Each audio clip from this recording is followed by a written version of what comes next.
اچھا قالین لے آؤ گے، اچھی گاڑی لے آؤ گے، بڑے لوگوں سے سلام دعا کرو گے، پر یہ دل جو اندر ہے 100 بار چمن مہکا، 100 بار بہار آئی، دنیا کی وہی رونق، دل کی وہی تنہائی، یہاں تنہائیوں کے سوا کچھ نہ پاؤ گے، نہیں کوئی پا سکتا۔ تو میرے بھائیو، ساری دنیا مسائل کی بھٹی میں جل رہی ہے، اس کا سبب کیا ہے؟ تو جب ہم نے قرآن کھولا تو میرے اللہ کا فرمان نظر آیا کہ یہ سب کچھ کیوں ہوا؟ ظہر الفساد فی البر والبحر بما کسبت ایدی الناس، یہ جو تم فساد دیکھ رہے ہو پاکستان میں اور ہندوستان میں اور ایران میں اور توران میں اور ساری دنیا کے ممالک میں، کیا مسلم کیا غیر مسلم، یہ کیوں ہے؟ کہ یہ تمہاری نافرمانی کا نتیجہ ہے، یہ تمہاری نافرمانی کا نتیجہ ہے، یہ تمہارے گناہوں کی واپسی ہے، یہ تمہارے گناہوں کی واپسی ہے۔ یہ دھرتی میرے اللہ کی ہے، یہ اس پر اللہ کا قبضہ ہے۔ وَإِلَى الْأَرْضِ كَيْفَ سُطِحَتْ، دیکھو تیرے رب نے زمین کیسے بچھائی، کیوں بچھائی؟ سجدوں کے لیے، کیوں بچھائی؟ گھر بناؤ، کیوں بچھائی؟ شہر آباد کرو، کیوں بچھائی؟ پانی نکالو، کیوں بچھائی؟ مسجد بناؤ، سجدوں سے آباد کرو، کیوں بچھائی؟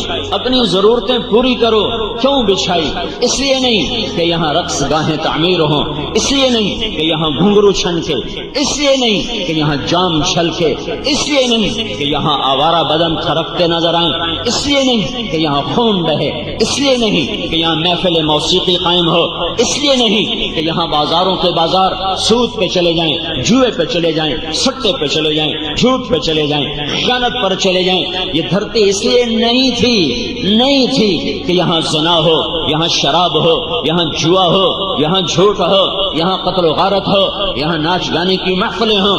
جب یہ ہوا تو میرے اللہ نے زمین کو کہا میری برکتیں واپس کر، تو زمین اپنی برکتیں واپس لے گئی۔ جہاں غلہ بہت ہے وہاں بھی لوگ ایسا روتے ہیں کہ تم وہ آنسو دیکھ نہیں سکتے۔ میرے بھائیو،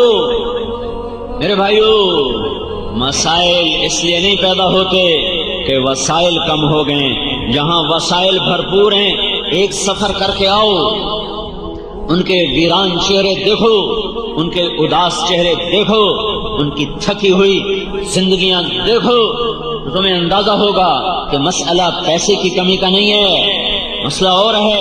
تو میرا اللہ کہہ رہا ہے ظہر الفساد فی البر والبحر، آسمان، زمین اور پانی اور زمین، خشکی اور تری، سمندر، دریا، یہ سب بے برکت کیوں ہوئے جا رہے ہیں؟ یہ تمہارے ہاتھوں کی کمائی ہے، تمہاری نافرمانی کا نتیجہ ہے، اس وجہ سے ہے۔ کیا ہوا؟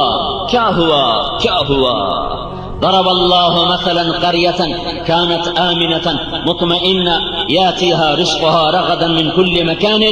میرے اللہ نے کہا تمہیں ایک ملک کا حال سنو، یا یوں کہو میرے اللہ نے کہا تمہیں پاکستان کا حال سنو، کسی ملک کا نام لے لو، میں یہاں بیٹھا بات کر رہا ہوں اسی کا نام لے رہا ہوں۔ میرے اللہ نے کہا ضرب اللہ مثلا قریة، اے لوگو میں تمہیں ایک بستی پاکستان کا حال سنوں، کانت آمینہ مطمئنہ، جب یہ بنا تھا تو بڑا امن تھا، بڑا رزق تھا، یأتیہا رزقہا رغدا من کل مکان، چاروں طرف سے رزق کھچ کے آتا تھا، بلدۃ طیبۃ ورب غفور، شہر بڑا اچھا پاکیزہ تھا، لوگ نیک تھے اور رب غفور الرحیم اور مہربان تھا۔ پھر کیا ہوا؟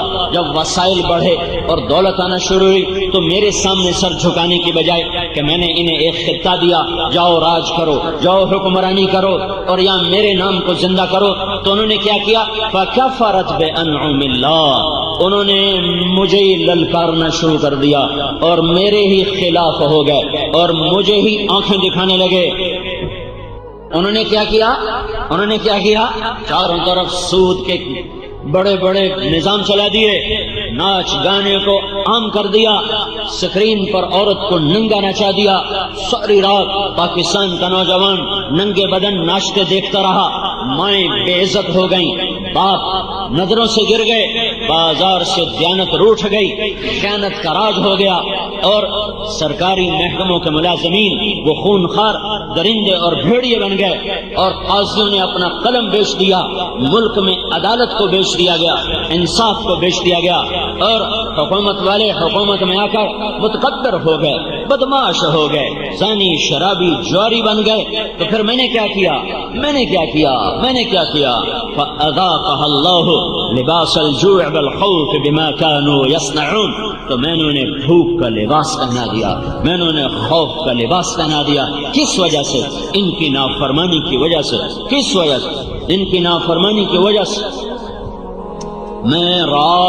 میں جب کالج پڑھتا تھا اسکول، تو مری ہم گئے دوست مل کر، 1 مہینہ وہاں رہے، دوست 1 مہینہ وہاں، ایک میٹروپول ہوٹل ہوتا تھا، آج تک مجھے نام یاد ہے۔ 1 مہینہ وہاں رہے، پھر وہاں سے وہ ٹھہر گئے، میں واپس آ گیا۔ تو میں رات 12 بجے میاں چنو اترا، میں نے بیگ اٹھایا اور پیدل چل پڑا کہ میں اور وہاں سے کتنا دور تھا میرا گاؤں؟ 19 کلومیٹر۔ میں نے کہا رات میں فجر میں اپنے گاؤں پہنچ جاؤں گا، نہ چور کا ڈر، نہ کسی ڈاکو کا ڈر، نہ کسی کے مار دینے کا ڈر۔ اور 16-17 سال میری عمر، بیگ میں نے اٹھایا اور چل پڑا۔ شہر سے باہر نکلا تو پیچھے سے ایک چوکیدار بھاگا آیا، ارے بیٹا کوئی وہ لگتا تھا اور دوسرے کے، ارے کدھر جا رہا؟ میں نے کہا تو لمبے جا رہا ہوں۔ اب تجھے خبر بھی ہے تو لمبا کدھر ہے؟ میں نے کہا بابا جی میرا اپنا گھر اٹھائیے۔ نہ بیٹا نہ، یہ کچھ جانے کا وقت ہے، چل واپس۔ مجھے زبردستی کھینچ کے واپس لایا، وہ بازار میں کھٹا پڑا کہ ادھر لوٹ جا، صبح ہو جائے تو بس پہ چڑھ کے چلے جانا۔ تو مجھے کھینچ کے لایا کہ ادھر سو جا۔ مجھے کوئی خوف نہیں ہے کہ یہ 19 کلومیٹر میں کوئی چور پڑے گا، کوئی ڈاکو پڑے گا، کوئی جان کا دشمن پڑ جائے گا۔ یہ ایک منظر اپنی آنکھوں سے دیکھا ہے، اور پھر ایک آج کا منظر ہے کہ گھر بیٹھے آ کر موبائل پہ قتل، 10 روپے پہ قتل، گھروں میں گھس کر عزتیں لوٹنے والے کون ہیں؟ یہودی ہیں، عیسائی ہیں، ہندو ہیں، سکھ ہیں، مسلمان ماؤں کے جنے ہوئے ہیں۔